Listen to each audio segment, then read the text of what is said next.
लेकिन केंद्रीय home minister Amit Shah के इशारों पर जिस तरीके से दिल्ली पुलिस और हमारे कॉलेज के प्रिंसिपल अंजू श्रीवास्तव मुझे प्रताड़ित करने की, मुझे तंग करने की कोशिश कर रही है, इसलिए लंदन जाना कोर्ट से परमिशन है। इसके बावजूद दिल्ली पुलिस की लापरवाही और इग्नोरेंस की वजह से, या कहिए कि जानबूझकर, ब्रिटिश हाई कमीशन ने उन्हें कांटेक्ट करने की कोशिश की मेरे केस के बारे में, लेकिन सरकार, प्रिंसिपल और दिल्ली पुलिस का सरकार के इशारे पर हो रहा है। लेकिन जैसा कि मैंने पहले कहा कि इससे न डरूंगा न झुकूंगा।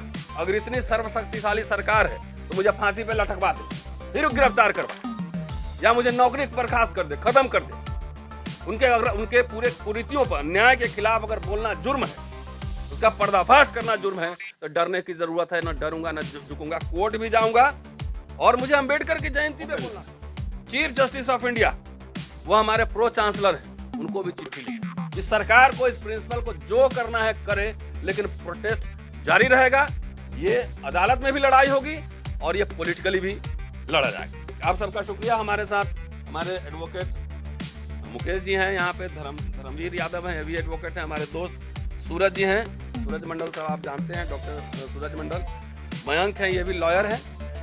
तो ये सब सॉलिडारिटी में है। डॉक्टर विकास गुप्ता एक्टिविस्ट हैं, दिल्ली यूनिवर्सिटी में हिस्ट्री के प्रोफेसर हैं, थोड़ा लेट आए हैं, वो पीछे बैठे हुए हैं। ये सब सॉलिडारिटी में हमारे।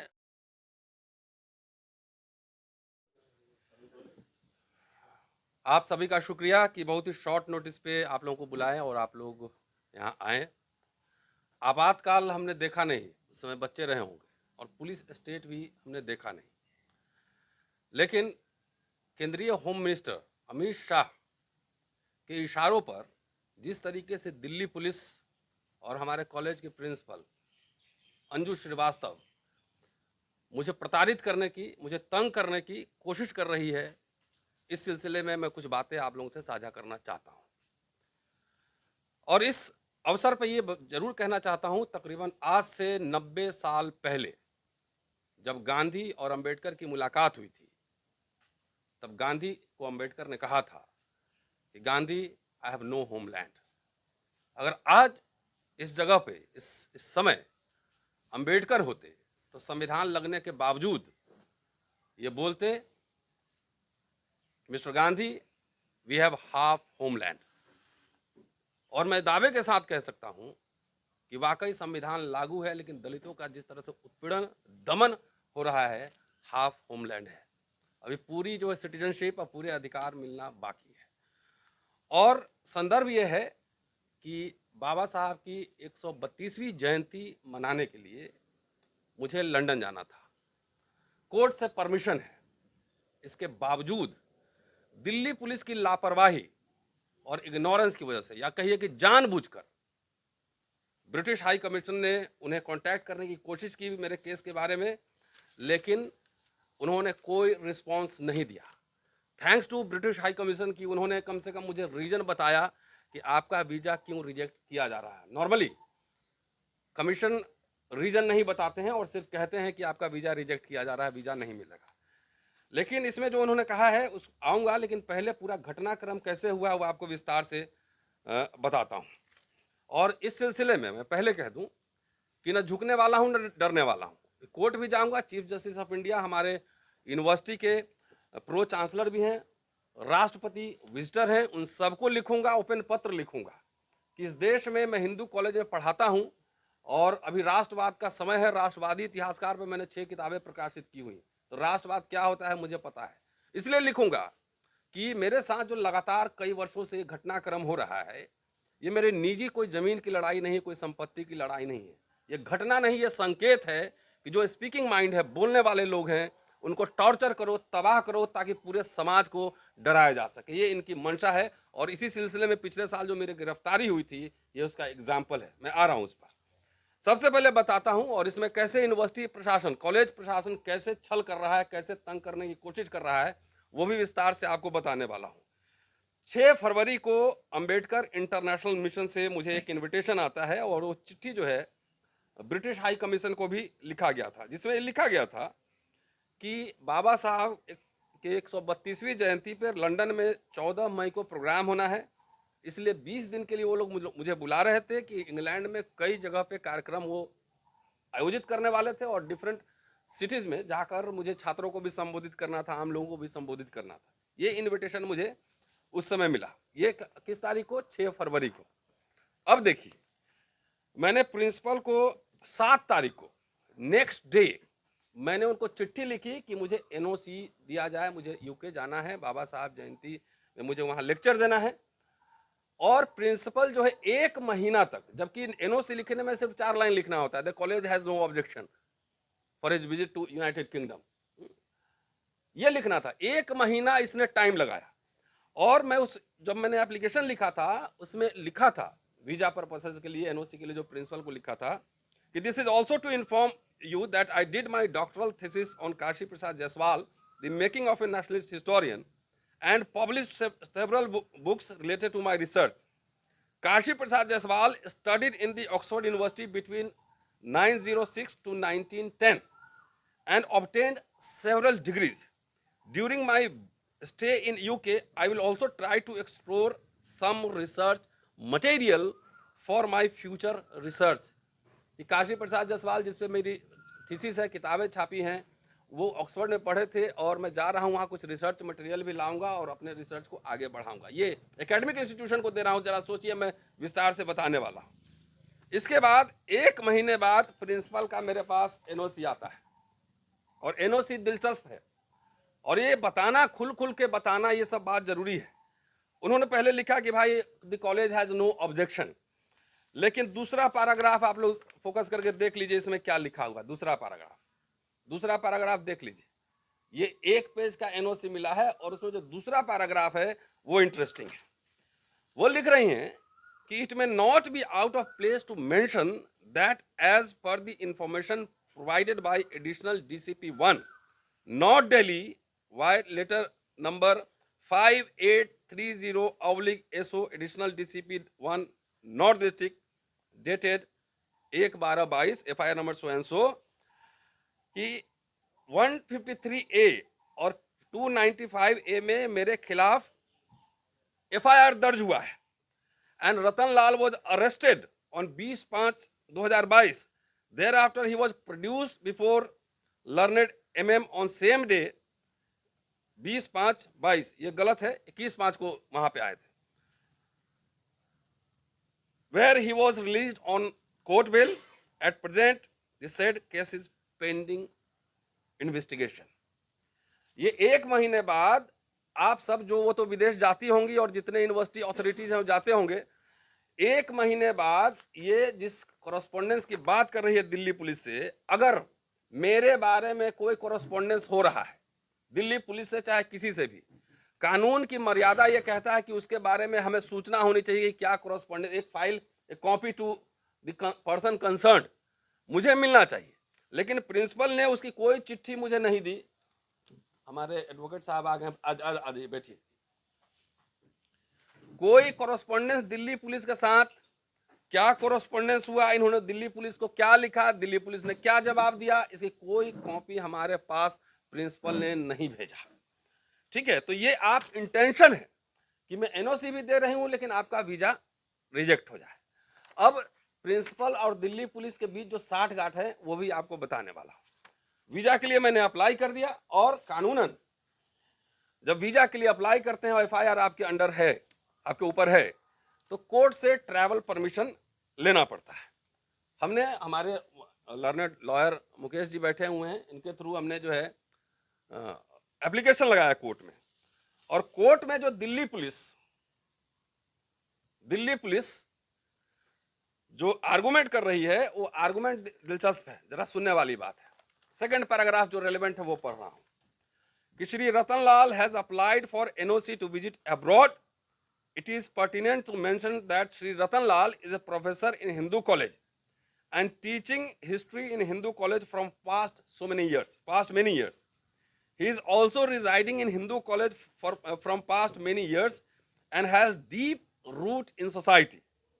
Thus, in view of the above mentioned facts and circumstances, it is submitted that as Sri Ratan Lal is no longer required for investigation. साल भर होने को है एफआईआर, लेकिन आज तक दिल्ली पुलिस ने चार्जशीट हमारे खिलाफ नहीं पेश किया और कोर्ट में यह कह रहा है दिल्ली पुलिस कि कोई इन्वेस्टिगेशन की जरूरत नहीं। मैं हिंदू कॉलेज में पढ़ाता हूं, हिस्ट्री पढ़ाता हूं, हिंदू कॉलेज में रहता हूं, कोई इन्वेस्टिगेशन की जरूरत नहीं है। इसके बाद कोर्ट से हमें 29 तारीख को ही परमिशन मिल गया अब्रॉड जाने का। इसमें कुछ कंडीशन था, वो मैं सुना देता हूं। Considering the facts and circumstances of the case and reason mention in the application, the present application is allowed. Accordingly, permission is granted to accused Ratan Lal to visit United Kingdom between 10/5/23 to 30/5/23. Applicant is directed to file complete itinerary of above said visit before the IO before travel. Accused is also directed to inform the IO on his return from UK immediately. Accordingly, the application stand disposed of. मुझे permission court से मिल गया कि मुझे कहाँ कहाँ travel करना है। ये मुझे आईओ को, जो हमारा आईओ है केस में, उसको मुझे देना है। तो मुझे जब वीजा मिलता तभी ट्रैवल प्लान बनाता, और ये भी था कि लौट के आएंगे तो आईओ को आप इन्फॉर्म करेंगे। ये कोर्ट से ऑर्डर था। अब देखिए, अब जो मेन बात है, जो खेल है, इसीलिए मैं आरोप लगा रहा हूं कि अमित शाह होम मिनिस्टर के इशारे पर जितने सोचने समझने वाले दलित समुदाय के लोग हैं, या आदिवासी समुदाय के लोग हैं, या पिछड़े समुदाय के लोग हैं, उनके ऊपर अथॉरिटीज डिफरेंट तरीके से दबाव डालती है, उनको केस करती है, उसको हर तरीके से प्रताड़ित करती है। अब जब मेरे पास वीजा ऑफिस से जो लेटर आया, वो लेटर दिलचस्प है। उन्होंने जो रेलेवेंट पोर्शन है वो मैं बताता हूं। You have stated that you have been arrested in May 2020, 22 होना चाहिए था, लेकिन 2020 लिखा हुआ है, under section 153A/295A IPC for online posting and you were release with in 24 hours. You have submitted a court order dated 29th March 23 stating that you have been permission to travel abroad. Our office have made a number of attempts to verify the court order, but the police department have not responded. ये खेल है कि कह रहे हैं कि court order मुझे मिला है, पुलिस जाके कोर्ट में कह रहे हैं कि नो इन्वेस्टिगेशन रिक्वायर्ड, किसी जांच की जरूरत नहीं है। और यहां पर जब ब्रिटिश हाई कमीशन इनको जो है अप्रोच करती है कि वेरीफाई कीजिए कि इनको ट्रैवल परमिशन है कि नहीं, उसने कोई जवाब ही नहीं दिया। प्रिंसिपल हमारे पुलिस से कोरेस्पोंडेंस का जो है ना पूरा लगाती है उसमें कि भाई ये लिखा हुआ है, कोई जवाब नहीं। अब पुलिस का स्टैंड देखिए, इसका मतलब स्पष्ट नहीं है कि दोनों में तालमेल है, स्पष्ट है। और यही नहीं, 2000 में इस कॉलेज में 2000 से हूं, 22 साल हो गए, 3 साल पहले और पढ़ा चुका हूं। ये भाजपा सरकार आने के पहले, जो साथी रिकॉर्ड हमारा जानते होंगे, सरकार की नीतियों के खिलाफ हम लोग लिखते, बोलते, धरना प्रदर्शन करते रहे। लेकिन जैसे 14 में ये सरकार बदली है, आते आते 15 में हमारे कॉलेज में प्रिंसिपल बनी है, और आते आते सबसे पहले मेरे घर के सामने कूड़ादान खुदवाया हुआ है, कंपोस्ट पिट उसमें लिखा हुआ है, लेकिन 1 ग्राम कंपोस्ट उसमें से नहीं निकला है, और वहां पर कचरा दान है, कोई भी आदमी देख सकता है जाकर। वही नहीं, जब प्रोटेस्ट किया तो हमारे खिलाफ महिला उत्पीड़न केस करवाई, फर्जी। मैंने प्रोसीडिंग फेस की, आज तक उसकी रिपोर्ट मुझे नहीं दी गई है, आज तक नहीं दी गई है रिपोर्ट।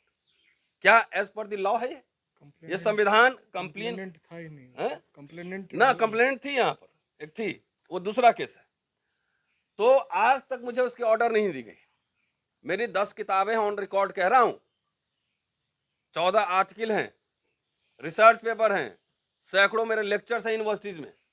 2018 से वही राष्ट्रवादी इतिहासकार पर और किताब लिखने के लिए सबैटिकल लीव मांग रहा हूं, लीव नहीं मिल रहा है। इतनी किताब लिखने के वाले 18 से मैं प्रोफेसरशिप के लिए एलिजिबल हूं, और सबसे पहले मेरा एप्लीकेशन किया है कॉलेज में, सबसे पहले 2020 का अप्लाई किया हुआ है, लेकिन आज तक प्रमोशन नहीं हुआ है। ये क्या? और जब वीजा के लिए मांग रहा हूं तो आप मेरे मुकदमा का जिक्र कर रहे हैं, उसमें तो ये भी मुकदमा का जिक्र करना चाहिए था ना कि मेरे ऊपर महिला उत्पीड़न केस है, यह भी जिक्र करना चाहिए था, तब ना रिपोर्ट मांगते। आज तक क्यों रिपोर्ट नहीं है? मेरे कहने का मतलब यह है कि कॉलेज प्रिंसिपल, दिल्ली पुलिस, ये सब सरकार के इशारे पर मुझे हर तरीके से, मुझे कैरियर मेरा तबाह कर रही है, मुझे पढ़ने के लिए बाहर नहीं देना चाहती है, मुझे छुट्टी नहीं देना चाहती है। आखिर ये दिल्ली पुलिस किस बिहाफ पे मुझे गिरफ्तार की थी? तकरीबन 11 साढ़े 11 महीना पहले। क्या जो कंप्लेन उनको मिला, उन्होंने मुझे नोटिस दिया था, बिना नोटिस दिए हुए झूठ बोलकर मुझे गिरफ्तार किया। दिल्ली पुलिस अमित शाह के अंडर में है। किसके इशारे पर दिल्ली पुलिस ये काम कर रही है कि जो मुझे गिरफ्तार भी कर रही है, मुझे एकदम झूठ बोल के गिरफ्तार करती है, बेल मिल जाता है, मुझे लंदन जाना है लेक्चर देने तो कोर्ट में कुछ और कह रही है, जब ब्रिटिश हाई कमीशन जब इंक्वायरी करता है तो उसका कोई जवाब ही नहीं देती है। तो ये मिली एकदम साठ गांठ है, पूरा सरकार, प्रिंसिपल और दिल्ली पुलिस का सरकार के इशारे पर हो रहा है। लेकिन जैसा कि मैंने पहले कहा कि इससे न डरूंगा न झुकूंगा। अगर इतनी सर्वशक्तिशाली सरकार है तो मुझे फांसी पे लटकवा दे, फिर गिरफ्तार करवाए, या मुझे नौकरी बर्खास्त कर दे, खत्म कर दे। उनके पूरे कुरीतियों पर, न्याय के खिलाफ अगर बोलना जुर्म है, उसका पर्दाफाश करना जुर्म है, तो डरने की जरूरत है। न डरूंगा न झुकूंगा, कोर्ट भी जाऊंगा। और मुझे अंबेडकर की जयंती पे बोलना था। अभी इतिहास से किताब हटाने का इनका बड़ा प्रचलन चला हुआ है। इतिहास से किताब हटाने का इतना ही शौक है तो चुनाव के समय बाबा साहब याद आते हैं। तो एक काम करो ना, बाबा साहब को सिलेबस से हटवा दो ना। बहुत शौक है ना सिलेबस से हटाने का, तो हटवा दो। इस तरीके से पूरे आतंकित लोगों को किया जा रहा है। मैं तो एक रेप्यूटेड कॉलेज में, एक हिंदू कॉलेज में प्रोफेसर हूं, 25 साल मुझे पढ़ाते हो, और मैं जो बात कह रहा हूं कोई मुझे रिफ्यूट कर दे, अपना अपना किताब आर्टिकल दिखाए कितना काम किया है, मैं भी लेके चलता हूं।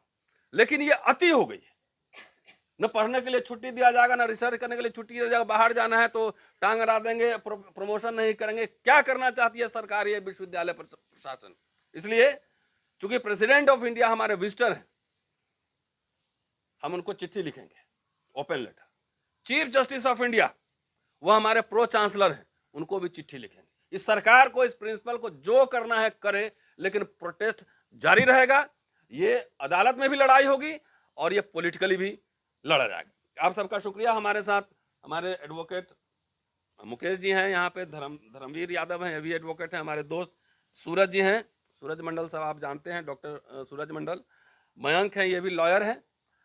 तो ये सब सॉलिडारिटी में है। डॉक्टर विकास गुप्ता एक्टिविस्ट हैं, दिल्ली यूनिवर्सिटी में हिस्ट्री के प्रोफेसर हैं, वो थोड़ा लेट आए हैं, वो पीछे बैठे हुए हैं। ये सब सॉलिडारिटी में हमारे साथ आए हैं। विकास जी अगर थोड़ा ये मिले तो आगे आ जाइए। एक पॉइंट हम भी हाँ, तो अब कुछ कहना चाहें हमारे दोस्त, तो हमारे पहले सूरज जी फिर मुकेश जी। देखिए, ये बीजेपी की स्थापना दिवस थी और प्राइम मिनिस्टर ने बड़े जोर शोर से कहा कि ये सोशल जस्टिस सप्ताह है। जब तक बाबा साहब की जो जयंती है तब तक सोशल जस्टिस सप्ताह मनाया जाएगा। दुर्भाग्यपूर्ण ये है कि डॉक्टर रतन लाल के अगेंस्ट जो केस है वो टारगेटेड था, वो टारगेटेड केस था, क्योंकि यहाँ पर इसी विश्वविद्यालय में दौलत राम कॉलेज के प्रिंसिपल के अगेंस्ट चार्जशीट हो चुका है, रजिस्ट्रार के अगेंस्ट एससी उत्पीड़न केस में, और उन पर कोई कार्रवाई नहीं। लेकिन डॉक्टर रतन लाल जी को रातों रात गिरफ्तार किया जाता है। जब 3000 लोग वहाँ पर आते हैं तो उसके बाद इनको जो है जो बेल दिया गया है, उस ऑर्डर को कृपया आप लोग पढ़ें। उसमें बहुत ही विस्तार से कहा गया है कि किस तरह से ये अन्यायपूर्ण है। दूसरी बात मैं बहुत स्पष्ट कहना चाहता हूँ, डॉक्टर रतन लाल ने कहा कि हम चिट्ठी लिखेंगे। मैं अपनी ओर से कहता हूं कि हम prime minister of United kingdom को भी अपील करेंगे, क्योंकि एक बार कैम्ब्रिज में राहुल गांधी गए और इस देश की सच्चाई का बयान किया तो इनकी हड़कंप मच गई। उन्हें डर है शायद कि डॉक्टर रतन लाल एक दलित समुदाय से होने के कारण दलितों की उत्पीड़न और दलितों की दुर्दशा के बारे में कहीं नहीं कह दे, तो उस डर से इनके इस वीज़ा को कैंसिल करने का एक षड्यंत्र रचा गया है। हम अपील करेंगे यूनाइटेड किंगडम के प्रधानमंत्री को भी कि इस तरह की अगर बात है तो अपनी ओर से वो वीज़ा देने का प्रयास करे, जिससे डॉक्टर रतन लाल जाके बाबा साहब की जयंती में वहाँ पर शामिल हो सके, और जो इनकी जो एकेडमिक वर्क है उसके लिए भी ये कम से कम जा सके। तो मैं ये बताना चाहूँगा कि जो प्रमोशंस इनके रुके हैं सिर्फ इनके नहीं, टारगेटेड है SC ST OBC मेरी भी प्रमोशन रोकी गई है 20 साल से। और इसी तरह यहाँ पर डॉक्टर रितु सिंह थे, उनको नौकरी से निकाला गया है। इस तरह की बातें हो रही है। मैं एडवोकेट साहब से निवेदन करूंगा कि वो कहना चाहते हैं तो कहें। इसमें साथियों सबसे इम्पोर्टेंट जो चीज़ है, मैं इसको थोड़ा आगे तुम भी करो माइक तो ठीक है, होपफुली आप लोग सुन पा रहे होंगे। थोड़ा तो जोर से बोलो। इसमें जो सबसे इम्पोर्टेंट पॉइंट है जो मेंशन करना चाहूँगा, इसमें लिखा है कि as we are unable to verify your permission to travel, I am not satisfied that your reason for visiting the UK are as stated. इसमें जो परमिशन कोर्ट से मिली है ये पुलिस वेरीफाई नहीं कर पाई है। तो अभी जैसा डॉक्टर साहब बता रहे थे कि कैम्ब्रिज में गए राहुल गांधी और वहां पे कुछ बोल दिया तो इन लोगों ने पूरा संसद चलने नहीं दिया, पूरा एक सत्र बर्बाद कर दिया, बोला कि माफी मांगो माफी मांगो। तो 100 करोड़ से ज्यादा हिंदुस्तानी हिंदुस्तान की इफिशियंसी को स्टैब्लिश करने के लिए दिनों रात काम कर रहे हैं। तो ये जो इनएफिशिएंसी जाएगी एक फॉरेन इंस्टीट्यूशन में कि मल्टीपल इंटीमेशन के बाद भी कोई वेरिफिकेशन नहीं हो पाया वहां से कि कोर्ट ऑर्डर्स हैं कि नहीं है, तो इसके लिए माफी कौन मांगेगा? और हम सब जानते हैं कि दिल्ली पुलिस किसके अंडर है, तो क्या माफी मांगेंगे सदन में या पूरे देश से? उसके बाद एक और भी बहुत वैलिड पॉइंट है कि क्यों विजिट ये क्यों थी, ये प्रपोज विजिट क्यों थी? ये प्रपोज विजिट थी, हम सब जानते हैं कि डॉक्टर रतन लाल इस देश में एक अथॉरिटी अम्बेडकर के ऊपर, तो अम्बेडकर के विचारों के बारे में पूरी दुनिया को पता चलता, जो उनके बारे में जानते हैं वो बताते जाके वहां पे। तो हम देखते हैं अम्बेडकर जयंती पे या और सब मौकों पे सब फूल माला तो चढ़ाते हैं, अप्रोप्रिएशन करते हैं भगत सिंह का, अम्बेडकर का, लेकिन बहुत बड़ी रिजर्वेशन है यहाँ पे कि उनके विचारों को लोग नहीं जाने। तो इस पे ध्यान देने की जरूरत है कि फूल चढ़ा रहे हैं या सही में अम्बेडकर के बारे में बता रहे हैं, ये एक बहुत बड़ा खतरा है। जो तीसरी इंपॉर्टेंट पॉइंट है कि ऑपोजिशन के साथ सरकारें लड़ती रही हमेशा, लेकिन सिविल सोसाइटी को हमेशा ये एज मिला है कि फ्रीडम ऑफ स्पीच और एक्सप्रेशन उसका प्रोटेक्टेड रहा है। वो जो बेल ऑर्डर है वो भी स्पीकिंग ऑर्डर है, उसमें साफ साफ बोला गया है कि आर्टिकल 19 का वायलेशन है ये केस जो एफआईआर हुई है उसमें। तो आप ये देखिए कि अगर सिविल सोसाइटी को भी ऑपोजिशन की तरह टारगेट किया जाएगा तो फिर लोकल स्टैंडिंग कौन क्लियर करेगा कि सोसाइटी में सरकार सही है ऑपोजिशन सही है? तो ये सिविल सोसाइटी पे डायरेक्ट हमला है, तो ये राजनीति नहीं हो रही है, राजनीति को खत्म करने की एक साजिश हो रही है। बस इतना ही कहना है मुझे, और बाकी सर आगे बताएंगे प्लीज सर। हाँ रणवीर कुछ कहेंगे आप? जैसा कि साफ साफ दिख रहा है इसमें, जब कोर्ट से परमिशन मिल गया है तो इस तरह का रिफ्यूज़ल जो है या इस तरह से मतलब लाल फीताशाही जो हो रही है कि पुलिस जो है रिस्पॉन्ड नहीं कर रही है कमीशन को, मल्टीपल कॉल्स है इसमें, डिटेल्स वगैरह दी हुई हैं। उसके बाद अगर कोर्ट के ऑर्डर के बावजूद अगर ये लोग इस तरह से कर रहे हैं तो इसका मतलब है कि दबाव है इनके ऊपर। और जैसा कि बोल रहे हैं सर कि वो राहुल गांधी वाले मैटर के बाद ये लोग बहुत डरे हुए हैं, सरकार बहुत डरी हुई है। और दिल्ली पुलिस जो है अमित शाह के अंडर में सीधे सीधे काम करती है, तो समझ में आ रहा है कि किस तरह से इनको रोकने की, और ताकि जो इनके पहले जो मामले रहे हैं सर काफ़ी पॉपुलर हैं आजकल। अम्बेडकर पे तो अथॉरिटी है ही, अदरवाइज भी सर बहुत पॉपुलर हैं, अच्छे वक्ता हैं। और यूके में 20 दिन का प्रोग्राम था इनका, तो इनको ये डर था कि जो है वहाँ से भी जो है सर वहाँ जाके बोलेंगे तो वहाँ से भी जो है यहाँ का जो यहाँ पे जो इशूज़ हो रहे हैं वो वहाँ तक जाएंगे और वहाँ पे भी लोगों को पता चलेगा कि किस तरह सरकार न्यू इंडिया की बातें करती है और किस तरह जो है बाहर अपना चेहरा चमकाने के चक्कर में रहती है, और जो रियलिटी है, जो ग्राउंड रियलिटी है यहाँ पे यूनिवर्सिटीज़ में क्या हो रहा है और सरकारें कैसे बिहेव कर रही हैं, पुलिस कैसे बिहेव कर रही है, वो सब सामने आएगा, उसका पर्दाफाश होगा। तो शायद इस रीज़न से सर को जाने से डिलिबरेटली रोका गया है। मुझे साफ साफ दिखाई दे रहा है सर। मयंक साहब।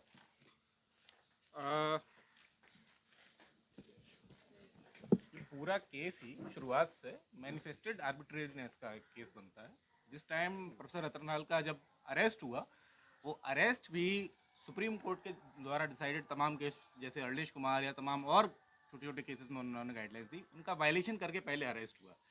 तो दिल्ली पुलिस न सिर्फ डॉक्टर रतनलाल को टारगेट कर रही है, बल्कि ये जुडिशरी को भी डिमीन करने का काम कर रही है, उसको भी एक तरह से अवमानना की कैटेगरी में आना चाहिए। एक स्पीकिंग ऑर्डर आया है, जुडिशियल ऑर्डर आया है, जुडिशियल ऑर्डर से ज़्यादा जुडिशियल ऑर्डर का प्रेजम्पशन इतना हाई होता है कि उसके लिए आपको कोई प्रूफ देने की जरूरत नहीं है। जुडिशियल ऑर्डर अपने आप में एक अथॉरिटी होती है।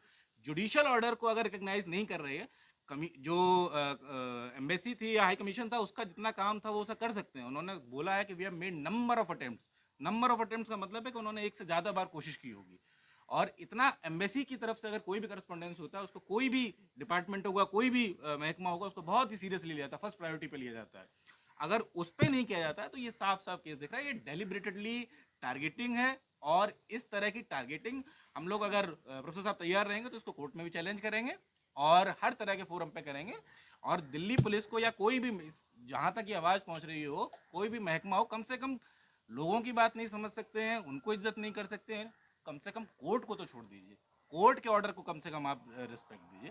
तो इसके खिलाफ जैसा कि प्रोफेसर साहब आगे डिसाइड करेंगे, हम लोग कोर्ट में जाएंगे और कोर्ट से ही, और ये होगा, आगे होगा। चंद्रभान प्रसाद जी हैं, दलित आइडियोलॉग हैं, थोड़ा आगे आ जाइए, थोड़ा आगे आइए, कुर्सी ले लीजिए पूरा। मुझे तो आपके सॉलिडिटी में यहाँ आया हूँ जी और आप तो सारी चीज़ें बता दिए हैं, तो मुझे क्या बताना है। बस यही कहना चाहूँगा कि सिविलाइजेशनली जो हिंदू ट्रेडिशन है उसमें एक समुद्र मंथन हुआ था। समुद्र मंथन से अमृत निकली थी और विष निकला था। जो हिंदू कॉन्शियसनेस में अमृत का एसोसिएशन श्रवण समाज से है, विष का एसोसिएशन हमारे एंसेस्टर्स राक्षसों के साथ है। तो अब तो सरकार ने ओपनली कह दिया है कि यह अमृत काल है, यानी सवर्ण समाज का शासन अब भारत में चल रहा है। ये गवर्नमेंट का ओपन डिक्लेरेशन है। और आप हिंदू सिविलाइजेशन को और ठीक से पढ़ें तो उसमें 7 समुद्र पार की यात्रा वर्जित है। बहुत पहले से ही ग्लोबलाइजेशन से फियर है हिंदू सिविलाइजेशन को कि हमारी बातें बाहर के लोगों को पता न चले कि किस तरह का समाज हमने बना के रखा है। और प्रोफेसर रतन लाल आज दलित समाज में ग्लोबल आइकन है। और चूंकि अब ये श्रवण समाज का शासन चल रहा है तो इसमें दलितों को केवल सुनने का अधिकार है, बोलने का अधिकार नहीं है। तो ये it is a genetic question, it has got into genetics of upper caste consciousness कि दलित जो है उसे बोलना नहीं है। और फॉरेन सोल पर जाकर के पता नहीं क्या क्या हमारे ये भेद उजागर कर देंगे। तो अब समुद्र मंथन चल रहा है, अमृत वो पी रहे हैं, तो असली खेल तो दिखेगा 2024 के बाद। अगर यह अमृत काल जारी रहा तो बड़े बड़े हमले के लिए तैयार रहिए। मैं तो 3 बार जेल जा चुका हूँ, 4थी बार में जाने में मुझे कोई दिक्कत नहीं है। तो आप हिम्मत बांधिए, इतिहास में ऐसे ही होता है। इतिहास में बड़े बड़े महापुरुष लोगों का रास्ता रोका गया है। तो लड़ाई है, आपने चुना है लड़ाई का पाथ, तो आप उस पर अग्रसर होइए। हम सब लोग साथ हैं आपके। चलिए, वैसे मैं जाके कुछ और नहीं बोलने वाला था। भारत सरकार ने अंबेडकर साहब की जो किताब छापी है, the future of democracy in India, the prospects of democracy in India, जो भारत सरकार ने किताब छापा है, उन्हीं किताब पर मैं उनका लेक्चर भी बोलने वाला था। तो किताब से डरते हैं ना ये लेकिन छाप भी रहे हैं, अब बंद कर देंगे। पढ़े लिखे लोगों से डरते हैं। शुक्रिया आप सभी का। और